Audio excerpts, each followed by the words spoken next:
Hi, everyone. Welcome to episode 402 of the All Dolphins podcast on this Friday, November 8th, 2024. And I don't know about you, Perk, but to me, all day I've been writing and thinking Thursday.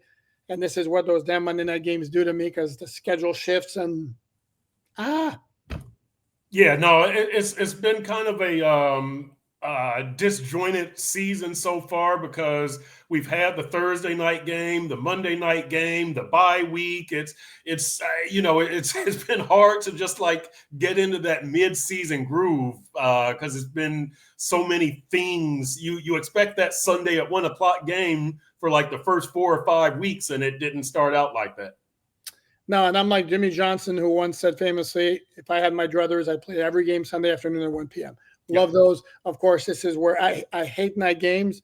And part of the reason is you see all the gray hair, not as young as I used to be. I don't like, being working until 1 a.m. in the morning. I just don't like those. But that's the price you pay. I'm the old man who fell asleep during the fourth quarter last night. So, I fell asleep at halftime, so there you go. See, yes, I like it. Good. Yeah. I'm not alone. Yeah. Well, yeah. And that, as I was saying, it's the price you pay for being relevant, which the Dolphins have been the past couple of years, which is why they had 5 primetime games scheduled. There are 2 more coming up. We mentioned already they played Buffalo in week 2 on Thursday night, Tennessee at home on Monday night in week 4, the game Monday night, Thanksgiving night at Green Bay, and then the Sunday night game in week 17 against the Cleveland Browns, which I highly suspect will be flexed out because the Browns suck and they're not getting any better. And the Dolphins have a record that sucks, even though I do think their record eventually will look a lot more respectable down the stretch. Okay, so today we're going to start off with, before we touch on several different topics, including Perk, Mr. F for quarterbacks, right there next to me. We'll get to that. So yes. This is my teaser. The news today involves injuries and a little problematic. Tyreek Hill did not practice. We didn't see him out there at practice, so we're wondering, okay, what's going on? Injury report comes out. He's got a wrist injury. That's why he did not practice. The severity of the injury, we don't know. We don't know how or when it happened. He was not listed even at all on the – hold on one quick second. He wasn't listed at all on the injury report on Wednesday, which means it wasn't a case where he got injured during practice and then his participation was cut off and he became limited. No, he went through the full practice, and then this came up. So don't know. We'll get more clarity from Mike McDaniel on Saturday. See how well I did there? Before practice. But for now, big mystery, and we don't know anything at all in terms of severity, what it means for the game Monday night. I recall during the game, and I just went back and found it on video, a play. Mostert had a 7-yard run with like 6.5 minutes left in the third quarter. He got to the Buffalo 48, I believe.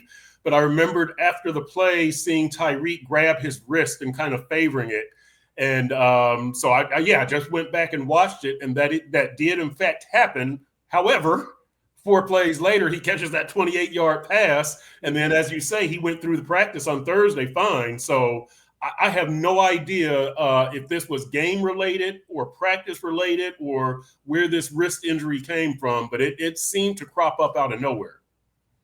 Correct. And as you and I both know and have agreed, for the Dolphins offense to get back to its explosive ways, the big plays need to come back. And the guy who's got the best chance of getting near the big plays is Tyreek Hill. Doesn't mean the Dolphins can't function and be effective offensively. It's just more work in moving down the field incrementally as opposed to the deep shot. Yep. The other worrisome situation involves right tackle Austin Jackson, who for the second consecutive day did not practice because of a knee injury, and not looking great in terms of his participation.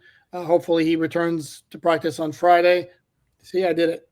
On Saturday, the best guess is if he can't go, it'll be Kendall Lamb, which shouldn't be a major issue. Kendall Lamb has done some good work for the Dolphins in the backup role, particularly, and I know you like to point that game out a lot, against Dallas last year when Jackson was dealing with, I believe, the oblique injury, and he kind of neutralized Micah Parsons pretty damn well. Yep, I would think that Kendall Lamb would be that guy, as opposed to Patrick Paul. It was interesting that, as we all talked about in the press room, that they signed Ryan Hayes, the right tackle that they drafted from Michigan last year, right? Seventh round pick. And on its face, it's not, that it won't raise your radar. But considering Austin Jackson did not practice, and, Ryan Hayes is a guy who is familiar with the system. I wouldn't expect that they signed him to play on Monday night, but just in case, that's kind of what got my attention of the Austin Jackson might be more than a one-off, a one-game thing, perhaps. Again, we don't know what happened. I'll say this for the record. I saw him in the post-game locker room. He looked fine, but Austin Jackson is also a guy during the week who is in the locker room all the time and available. I didn't see him yesterday or today, so take that for what it's worth. Yep. The other player who did not practice Friday was wide receiver D. Eskridge, and the reason for his absence was personal. So that would suggest he'd be available to play. Here's another one that caught my eye. I think this is beyond Javon Holland being back at practice, albeit limited. And I know he told reporters after practice that he is hoping to play on Monday night. No guarantee. Is Teron Armstead, who was one of three players who had the old rest day on the first practice of the week, was back, but he was limited with rest/knee. Now, the knee issue is not something that's new, but it did catch my eye that he was limited and not full. Yeah, Teron, you always kind of have to be concerned, and Teron is going to push it, but I don't want to speak anything into existence, and I'm just stating this out of my professionalism and my job. Hopefully Teron can go 9 straight games without an injury, right? That's what it is, especially because this might be the last season of his career. And before anybody brings it up in the comments, no, I don't believe in jinxes. No, it's not my fault that Austin Jackson is dealing with a knee injury a couple of days after I pointed out that the Dolphins had very good luck in terms of health on their offensive line, because Teron Armstead is the only one who's missed a game, and that was the Monday night game against Tennessee. I don't have that kind of power. I wish I did, because if I did, I would use it for something a lot more productive than putting injuries on the Dolphins. So, and I don't think it really, I just have that power, but only as it applies to putting injuries on the Dolphins. I would hate to think that's the only power I have. So no, sorry, just bad coincidence. Yeah, that would be a wasted superpower, wouldn't it? All you can do is put injuries on the Dolphins. I would just give up my superpower. I'll just be normal. Yeah, that's useless. Yeah, if you could have one superpower, what would it be? You hear the question quite a bit. I wish I had the power to jinx the Dolphins and jinx. No. What would that be? Yeah. Okay, and then the other injury of note that's a change from the previous injury report involved Cam Smith, who we caught the tail end of him going down in practice during the portion open to the media, and then he was grabbing his left knee. He was examined, and then he was moving around on it pretty well. However, without speculating any further, he was listed as limited with a knee injury. And I believe he told Joe Shad of the Palm Beach Post in the locker room that he's fine. So take that for what it's worth. A player's opinion, a player's not a doctor, but Cam, as you say, by the time we left practice, he was kind of running in place and, up kind of flexing the knee and testing it out. So, it didn't look as serious when we left as it did when we saw it.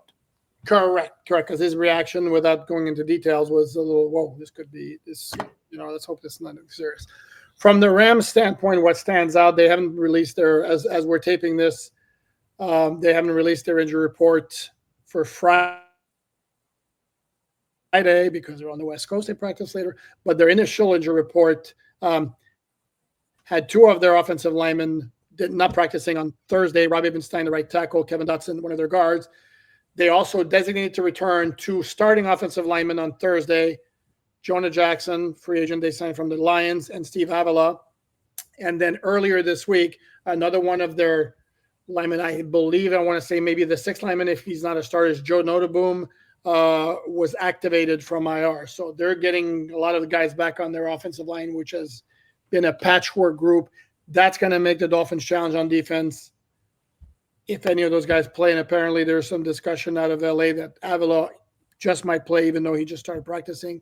That obviously would make things more complicated because the Rams do have some good wide receivers with Puka Nacua, Cooper Kupp, Demarcus Robinson, formerly of the Chiefs, and not to mention Tutu Atwell from Miami Northwestern High School, and Kyron Williams is a very good running back. So the defense is going to have its hands full. This is going to be one of those games. We could circle it back to the Buffalo game where the offense is going to have to do some heavy lifting. Logically, because Sealer's back, we expect Kader Kohu to be back. The defense should be better, more competitive. I don't think we go into the game thinking, oh, yeah, they're going to give up a lot of points. But it's possible that it may come down to that, and this is where the offense, we showed you the money, show us the money. Yeah, there's a chance that 27 points is not enough. I should just leave it at that from the beating that I took on Twitter. There's a chance it's not enough. And by the way, again, you can have a great performance on offense, and it's not your fault, but the idea is to win. Like the Cincinnati Bengals on Thursday night. Their offense was great. Joe Burrow lit it up. Jamar Chase lit it up. And then, boom, they lost anyway. So it's not one of those, if the offense makes one more play, the 2-point conversion, they win the game. So the offense, while it's not obviously not to blame, but to suggest offense was perfect, no cause whatsoever, no right to question anything. And by the way, let's address something else here, totally unrelated. The officiating, my Lord. And mind you, I fell asleep, but I saw the replays. And for the league to miss the roughing the passer on Joe Burrow on the failed 2-point conversion at the end of the game, my God, how more it's not like he hit it 3 different times on the way down. Much more blatant do you want it? Okay, and this is where we get, and this is 2 offshoots of that. Number 1, sometimes you just got to catch a break with the refs. Mm-hmm. For example, the Dolphins didn't catch a break. Jordan Poyer helmet to helmet, mm-hmm. where by the letter of the rule, absolutely it's a flag. Does that play go uncalled quite a bit? Absolutely. They just got unlucky, it got called, and this is the kind of karma season it is for the Dolphins. And I mentioned earlier the Seattle Rams game. There was a clear helmet to helmet. No, or the flag. No, there was no flag eventually. So it's one of those. And for those who want to be able to review every single solitary play like this, here's an addendum to my stance, because Perk, I don't know if you know, I despise instant replay to me, because it kills the flow of the game. If you promise me, guarantee it in writing that it's no more than 45 seconds, if you have not seen anything in 45 seconds to reverse the call in the field, let the call stand, fine. We'll go with that. Where do you see? And helmet to helmet is a bizarre one. Taylor Rapp got called for hitting Raheem Mostert, and Taylor, I just thought Mostert made a very physical play and took the battle to the Bills' safety, who wears a Guardian cap, by the way. But Rapp was called for the helmet to helmet contact on a run by Mostert, or got basically a run up the middle. Mostert puts his head down and kind of runs Rapp over. And Rapp gets called for helmet to helmet. It's kind of an inconsistent call. Oh, without question. And it's one of those where, the Dolphins got a bad call to their advantage with Rapp Mostert, because I've seen running backs get called for lowering their head. Yep. And then at the end, again, it's one of those very easily could have been a non-call. You can't say that it's a bad call, but because it wasn't a bad call, but it very often goes uncalled. Anyway, let's move on from that particular topic. Anthony Walker Jr., David Long Jr., Anthony Weaver, who's a great dude, by the way. Love his press conferences and all that. Trying to be very, very polite, diplomatic. But let's not kid ourselves in talking about the switch, which is now going to go on for at least another game, possibly longer. And basically the most critical thing he said about David Long is he's great. He's played great and all that. He just left some plays on the field. And we wanted to give Anthony Walker an opportunity because we have a position of strength and all that. You're benching the dude. And this is not just you were giving Anthony Walker the start and David Long is coming in and sprinkling some defensive snaps. He played 0 defensive snaps against Buffalo. That dude got benched. And if you're believing PFF, I don't know where you stand on those. I know Omar hates them. I'm kind of in the middle. 82 linebackers, 82 off-the-ball linebackers. David Long ranked 82nd by PFF. Anthony Walker in limited activity, 78th. Yep. And, David Long is a stand-up guy.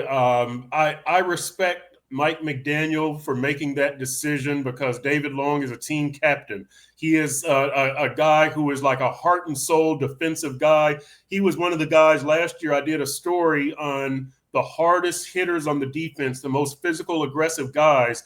And I had a quote from Alec Ingold saying, anytime there's a big hit, I don't even have to look up. I know it's either 51 or 21. And last year, that's David Long, 51, Deshaun Elliott, 21. David Long, a lot of respect for him. I talked to him after the game in the locker room. He didn't have to stop and talk.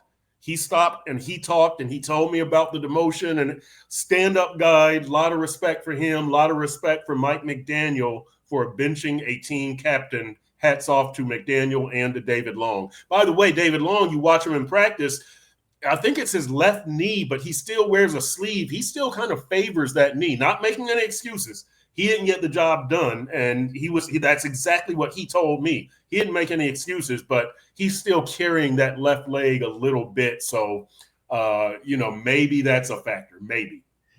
Yeah, here's the thing. And, yeah, he was on the injury report quite a bit earlier on with, it was like knee and hamstring, stuff like that. He hasn't been lately. Here's the thing, though. His scouting report when he joined the Dolphins as a free agent from Tennessee, very good against the run, kind of shaky in coverage. And we saw that. Yeah. And in the joint practice, against Tampa, which, mind you, always favors the offensive player. Yep. But there's getting beat and there's getting beat. And he was getting beat. Yeah. I mean, it was like, and then there are a couple of plays against the run where he's aggressive if he shoots in and he's taking the wrong gap. And then one example being the James Cook 49-yard touchdown. And that's not good. And then the other part of the equation is, when's the last time the Dolphins have had a stud linebacker? Man, I would love to see, because Jordan Brooks has been okay. Mm-hmm. But I'm not basing my what I'm saying based on this particular play, but the Ray Davis touchdown against Buffalo, he took the mea culpa with a miscommunication, but he hasn't been great in coverage. He's made some plays. When's the last time the Dolphins have had like a really, really, top end off the ball linebacker? It's been a long time. Been a long time. Yeah. And so, you look at the, what Trey McBride did, the tight end for Arizona Cardinals. Yes. 9 for 124, I believe it was. And then you stack that on top of the first 6 opponents, not the last 2, first 6 each rush for 100 or more yards. Mm-hmm. And it's just kind of like, boy, that really hurts. Defense not creating any turnovers, not that that's the off-ball linebacker's fault, but you just add it all up and it's like, you need to be doing better, and that this is one possible way to do better. Brings me to my next point, because you mentioned Trey McBride, and the play that stands out to me of Trey McBride was, I think it was 17 or 18-yard catch on the 3rd and 1 on the game-winning drive for the Arizona Cardinals, mm-hmm. when the Dolphins were in man coverage, and the one in charge of covering McBride was Jordan Poyer, and he wasn't even remotely close. Yeah. Now, I would suggest that if the Dolphins are going to continue on the same track and be not afraid to make the bold moves, do the Dolphins need to consider at some point replacing Jordan Poyer in the lineup. And before anybody suggests that's blasphemy, actually, although I think most Dolphin fans wouldn't mind that move at all. It's a tricky move because you're dealing with a leader, a guy who brought in for intangibles. But if you can demote a team captain based on performance, you certainly can do it with a veteran newcomer. And I'm not sure we're not close to the point where it's justified with Jordan Poyer. It is. And Poop, here's where you have to look at, okay, who are you going to replace him with? You've got Javon Holland, who is in and out of the lineup, and whatever your thoughts are on that, he's really injured or he doesn't want to put bad stuff out there on film to, for his next contract, whatever. Jordan Poyer, Javon Holland in and out. Then you got Marcus May. Then you've got Elijah Campbell. Your options aren't that great. This is who you chose for the team. Marcus May has been okay, really. He's been okay. None of the safeties have been really strong. Javon made the play against Jacksonville, obviously, made the play last year on Black Friday. So there's some playmaking there, but the down-to-down stuff from the safeties has been inconsistent. I'll say that. Without question. Okay, then my point will be, I know Elijah Campbell is mostly on the team because he's a core special teams guy. And Anthony Weaver today kind of suggested that maybe he could be in line for some playing time at safety. So to me, maybe he deserves a shot. It's because Jordan Poyer is not playing particularly well. And Marcus May, who's been okay, but he got put in two tough open field tackle situations the last 2 weeks against Kyler Murray on the key third down at the end of the game, and on that 67-yard touchdown to Ray Davis, and he badly whiffed on both. And like I said, those were tough situations, but it's like he didn't come close. Yep. Yeah. So they're kind of in a tough spot at safety right now. Without question. Okay, let's move on to the next topic I had on my list. F for quarterbacks. Really, Perk? Yes, because this is not just Tua. This is Tua Correct. And Skyler and Tim Boyle and Snoop Huntley, and the backups didn't give you a real good chance to win. You had to really overcome what they were doing. Tua, 5 touchdowns, 3 interceptions on the year in 2 games against Buffalo, 3 touchdowns, 3 interceptions. You need more. And remember, this grade is just for the first half of the season. It's mid-season report card. The grade could improve, but I did give an F on quarterback play, and I gave an F on coaching. Now, look, Anthony Weaver has done a good job coaching, but to me, I'll start with this. You've been out-coached every game, as evidenced by you can't get the ball to Tyreek and Jaylen Waddle. Hey, dude, you got to figure that out. Like, that is the core of your team. Like, they've taken away the best thing that you do, and you've had no answer for 8 straight games. On top of that, you come out of the bye week and you're 0-3. Like, the research, the corrections, the self-scouting, where did all that stuff go? So, look, there's other stuff involved in the coaching and me giving an F, but we're talking quarterbacks. And again, this is not just a Tua grade. This is a grade for the entire quarterback class. And it kind of creeps into McDaniel and the franchise of not having a better plan at number 2 or number 3 quarterback. But basically, most of it is based on the performance of all 4 of the quarterbacks. See, I didn't do those in writing. I did awards. I did midseason awards because all you guys beat me to it, and I didn't want to be redundant with you and Shad and Omar, who you guys all did your midseason grade. So I put mine out on Twitter, and then I did midseason awards. I gave quarterbacks C-, and you're almost convincing me maybe that was too high, and certainly not an F, because I thought Tua played well against Arizona, and I thought he played very well against Buffalo. Those were 2, I would say, even though they didn't win, they would qualify as winning performances. And this is my counter argument when I push back and get crap for it. and point out that you're going to focus and fixate on Tua's one-loss record, even in games where he did nothing to contribute to the win. These were two. They didn't lose because of him. He played more than well enough for the team to win. He wound up to be, like, for example, Joe Burrow gets an L last night. Really? I mean, this is the stupidity to me of the one-loss record, which I guess we could bring us back. A little history lesson here. I haven't done the history lesson in a long time. I'm going to do one right here. Let's do it. Last two meetings between the Dolphins and the Rams were semi-historic. Why so, you ask? Come on. I couldn't tell you. Ask it. Why? Why were they historic, Coop? Why so? And that took you a long time. 2016 at the LA Coliseum. Creepy place to cover a game. I was in the press box. Almost felt like the thing was going to collapse under us at any time. Jared Goff made his first NFL start. The LA Rams. Okay. Dolphins were trailing 10-0 with about 5 minutes left. Scored a touchdown. There was a touchdown pass to Jarvis Landry where pretty much the entire offensive line pushed him from the 5-yard line in a pile into the end zone. Then the Rams had the ball. They were threatening to score. I'm trying to remember if they went for a field goal and it was missed or something like that. Anyway, it was a very shaky decision by Jeff Fisher.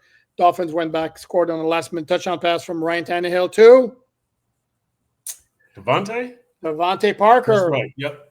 That's what I thought. Devontae Parker, who also plays a role in our second quick history lesson, which was the absolute last meeting between the Dolphins and the Rams in 2020, because Devontae Parker caught Tua Tagovailoa's first NFL touchdown pass in Tua's first start.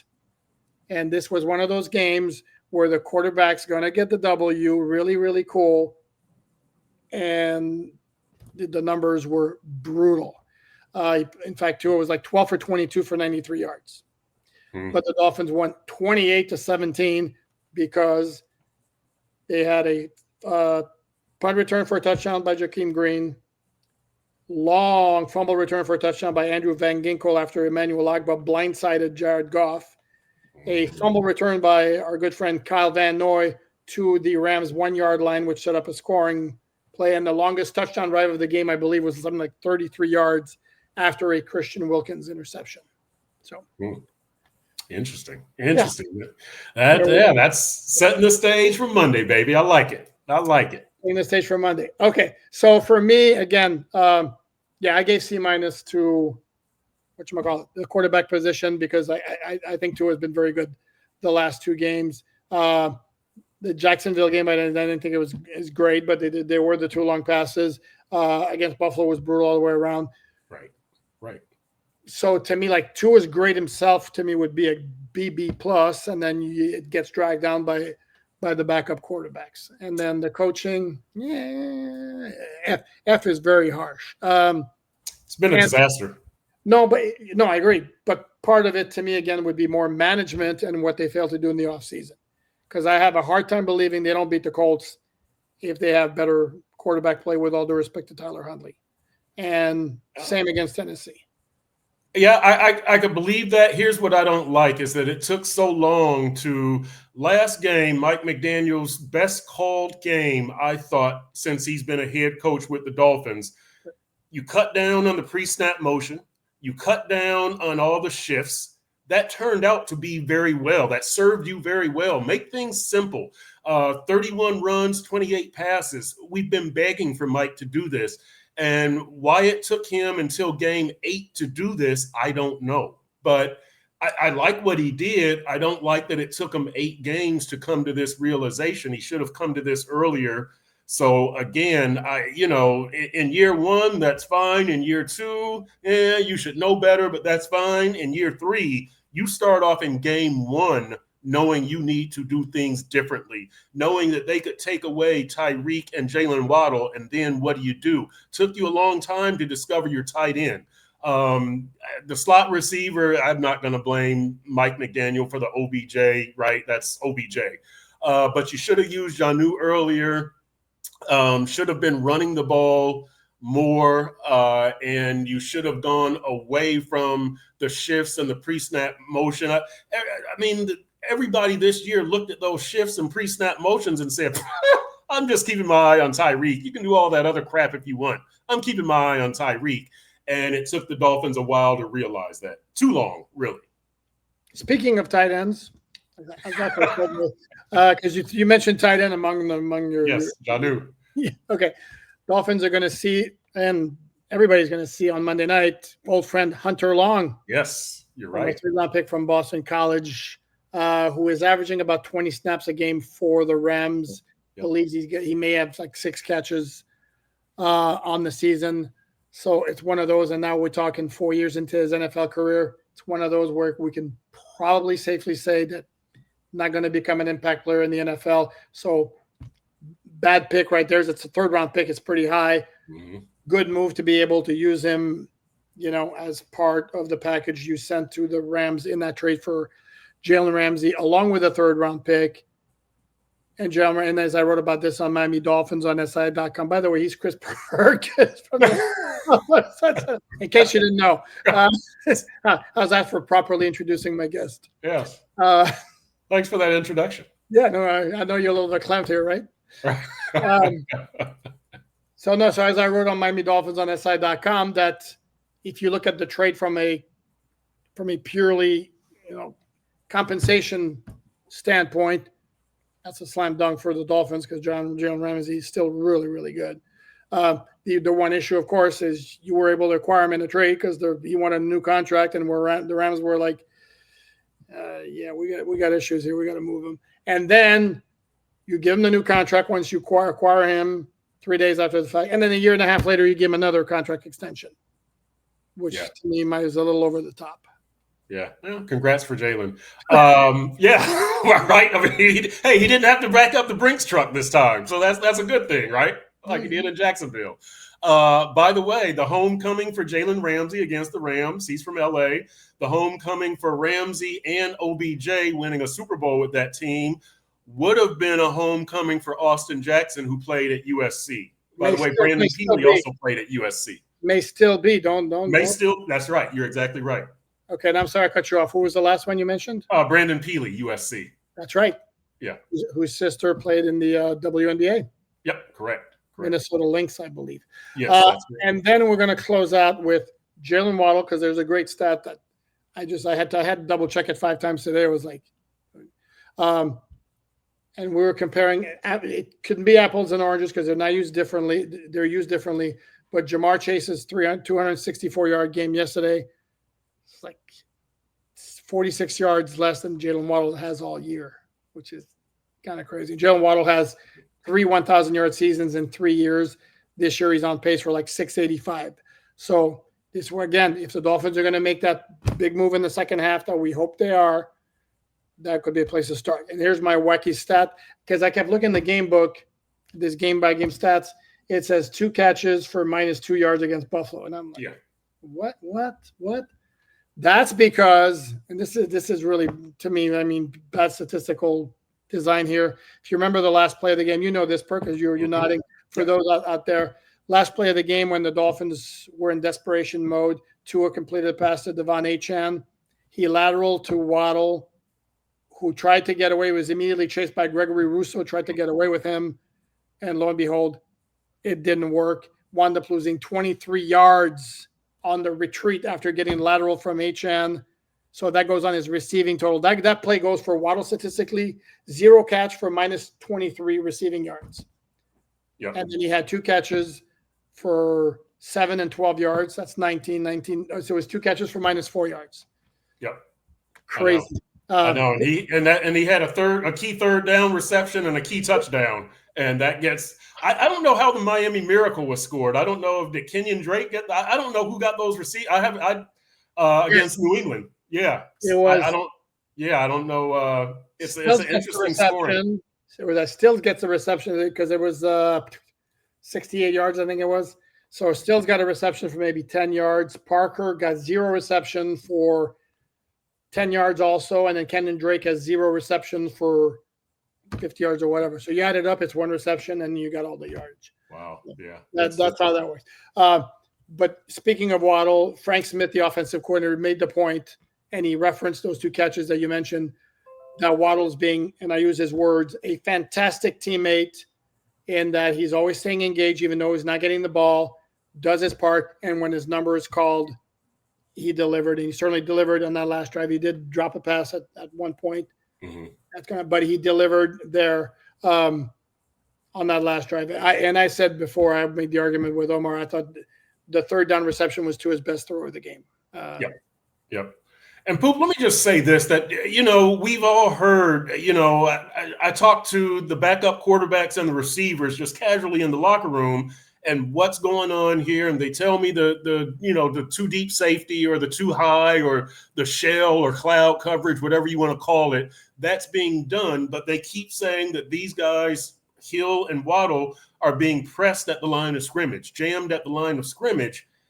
Poop, I cannot figure out why these guys still can't get open. And I've checked with every coach. I've asked Mike McDaniel, I've asked Frank Smith, I've asked Darrell Bevel, and they all say, yes, that press coverage has been a problem.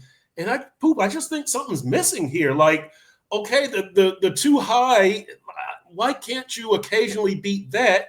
And then the press coverage, like, this is all it took to stop this great passing attack? Like, you gave out all this money and this is all it took? Something is missing here. But as I talk to people, I can't put my finger on it. They keep saying it's the too high coverage on the back end, and on the front end it's the press coverage, but they're saying that's what's holding up the passing game. And the press coverage, it throws off the timing. All you need is this much to be thrown off, and the whole play is down. I double checked it again with Bevel today. You were there, quarterbacks coach Darrell Bevel, and he said, yes, if you throw the timing off by this much, mm-hmm. I for the life of me, I can't understand how this offense could be that simple to stop. The passing game, the Tyreek and Waddle. There's got to be more to it, but everybody tells me that this is all there is to it, and I'm just stunned that they gave out all this money and the offense is this easy to stop. Like, you couldn't have discovered this in training camp. Like you're telling me that you couldn't have done this with X and Jalen Ramsey last year, that you couldn't have discovered this in training. My mind is blown. Something has got to be missing here. Yeah, and I would spitball, and this is pure spitballing, but my eyes tell me that Tyreek is not as explosive off the line and even in the open field as he was the last 2 years. And I felt this from the start of the season, and even that first game there. I know there was the one big play, but the consistent explosiveness where he looks so much faster than everybody else on the field, I have not seen that this year. And I know he's dealt with like various minor ailments, nothing enough to keep him out of the game. So far, knock on wood, that the wrist doesn't start doing it now. But I just haven't seen the same guy. And that could contribute to maybe he's easier to jam at the line of scrimmage if he doesn't have that burst off the line. But you're right. It should not be that easy. Otherwise, and if it is that easy, then why the hell didn't opposing defenses think of that before? Yeah, it's a mystery. I don't know. It's a mystery. But you've been right there. We've all asked the questions of the coaches, and this is what they're saying. So I don't know. Well, if there was something else, I don't know that they would necessarily reveal. By the way, I just had confirmation here. I'm looking at the Patriots. Like, they claimed Yannick Ngakoue from off waivers, and A, why would New England do that? And then it's not like they're going anywhere. And then B, can you imagine being that dude? It's like he's like toward the tail end of his career. Like, oh my God, I'm getting claimed by New England. Are we serious with this? Yep. And by the way, for those wondering about waiver claims, it is the exact same order as if the draft were today. And the Dolphins right now are 8th. And they're only 8th because they're 2-6 as opposed to 2-7. Because guess what?